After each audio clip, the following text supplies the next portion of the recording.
Good morning, everybody. It is a brisk morning today. In fact, it was 19 degrees when the sun came up. So we wanted to do a quick little video to show you some tips and tricks that we learned on our first time camping in cold weather, and some tips that Dave with On Liberty with the RV gave us as well. So let's get right into it. As you guys can see, it is super cold, and when it's cold and it snows, you get ice. So what we think is the most important is some nice step treads from SeaDek. These bad boys work wonders in the snow, and they kept us from slipping coming in and out of the trailer. So I think that if you guys are trying to be safe, jump on that for the ice, because there will be ice if it's below freezing. So this one is for those that are traveling with something very special in the back of their trailer. That's right, I let the Pearl Glide sit outside all night, and it hurts me to my core to know she was out here in the cold. But there are some things you can do to keep her nice and safe. So first off, an awning is not a bad idea to have in general, but if you get an awning and you lower it down to its lowest setting, it'll almost be like it's in a shed. Second, a nice tarp or cover will do wonders.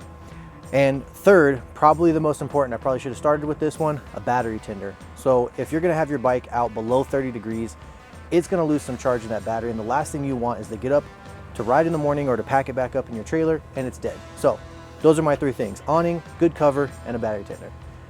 She's gonna be cold, but she's gonna live. Okay, on this side of the trailer, we have the most exciting part of the trip. Just kidding. So we have the pooper hose, which will freeze up overnight, and we have our water connections, which again will freeze up overnight if you keep it connected. So what we did in order to avoid that is we would fill up our tank, our freshwater tank in the trailer, turn on our heaters, and then disconnect the water. That is a good recommendation for all of you guys as well, because if it's below 32 degrees, it will freeze, and then in the morning, you won't have any water. You don't want that. As far as your tanks go, Dave with On Liberty actually gave us a really good tip that if the tanks are full, they're less likely to freeze, so that's why we kept our fresh full.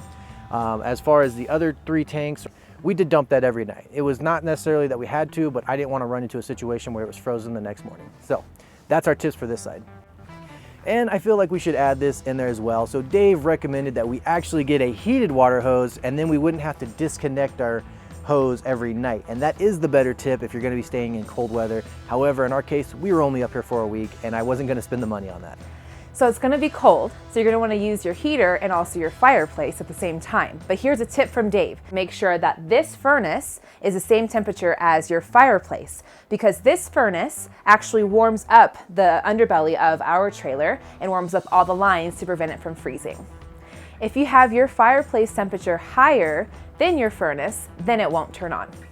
If you have family staying with you in the garage, it's actually the coldest room. So here's a couple of tips that we recommend.